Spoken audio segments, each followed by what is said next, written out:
চিকিৎসা করতে পারি না। আমি মুখ্যমন্ত্রীর কাছে এসে আমার মতো চিকিৎসা করতো। বাড়ি কোনখানে? আগরতলা পদার্থ। তোমার নাম কি?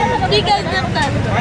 আপনার আমার লোকে ঝগড়া করতো, হাতে বসে ছেলে সন্তান হইতো, ছেলে সন্তান হইতে না দেখে মেয়ে সন্তান হইতে হেলিকে আরো অত্যাচার বানাইছে। আমার কালে আগুন লাগাই দিব আমারে। রাত্রেবেলা বুধবার রাত্রেবেলা আমার কাজটা করছে, আমি বাপ খেতে গেছি, বাপ খাওয়ানোর লেগে দিছে না। তারপরে আমি বাপ খেয়েছি না, মেলে ঘুমাই দিচ্ছি, সকালবেলা উঠেছি, আমি ভাবছি কাছে দেবো, আমি রাঁধতেছি, আমার পিঠে আগুন লাগিয়ে দিচ্ছে, মদ খেয়ে যেটা। কয়দিন হয়েছে? 1 বছর। 1 বছর চিকিৎসা করেছেন না?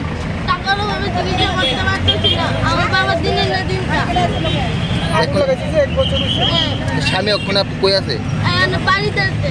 আপনার লগে আছে না আদা? না, আমার জায়গা দেখে থাকা। কই থাকো? বাবার বাড়ি। এখন বাড়ি কোনখানে? আগরতলা কত